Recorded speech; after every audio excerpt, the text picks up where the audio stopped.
Здравствуйте, дорогие друзья! Сегодняшнее видео просто хочу рассказать, что случилось по дороге. Я, как владелец Passat B5 GP, езжу уже 2 года. В принципе, проблем никаких по этой машине.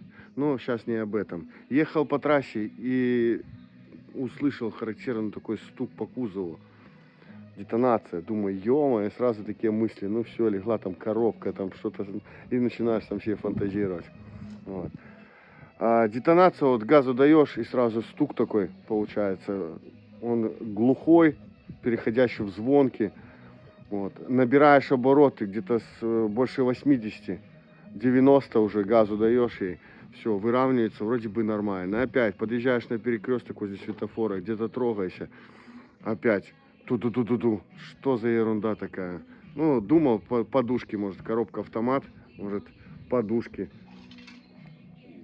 На коробке, где коробка. Вот. Подушки двигателя. Уже едешь, думаешь о чем, что, чего, как. Но опять-таки рассказываю, что со мной произошло, и может кому-то это пригодится, то есть куда обратить внимание. Ну, а тут все намного проще. Приехал домой,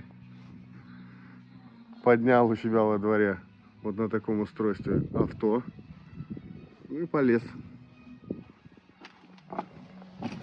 Сразу же, о чем думал? Подушки. Я их проверил. Да на месте, ё-моё, пошевелил их. Та-дам! Зараза.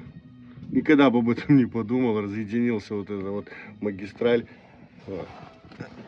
посередине кузова. И ляпало так, что, ну, получается, провис глушитель, ну, сгорел хомут.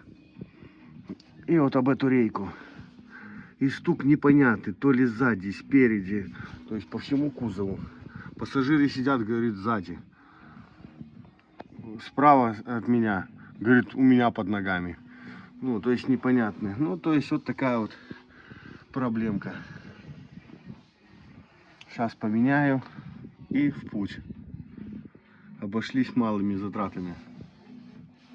Но проблемка решаемая, она очень быстро. Поехал в магазин. Вот это поменял на вот это. Стоит оно 20 белорусских рублей. Дорого. Ну, как-то так. Вот этот хомут, он получается вот в сборе с болтами все продается. С гайками. А тут он, вот, отгнил. Вторая часть, я не знаю где. Вторая сторона. То есть разошелся глушитель. Я снизу посмотрел. Его как бы так и не видно. В чем, что за ерунда такая. Вот. А он просто разъединился. И стучит. Пока не поднял машину, вот выявил причину. Ну вот, несколько минут и проблемка решена. Уже подлез и здесь прихватил, потому что крепление оторвалось по защите алюминиевой била. Все, думаю, она меня не побеспокоит в ближайшее время. Так что, как-то так получилось. Может, кому-то и пригодится. Всем пока, всем добра, удачи на дороге.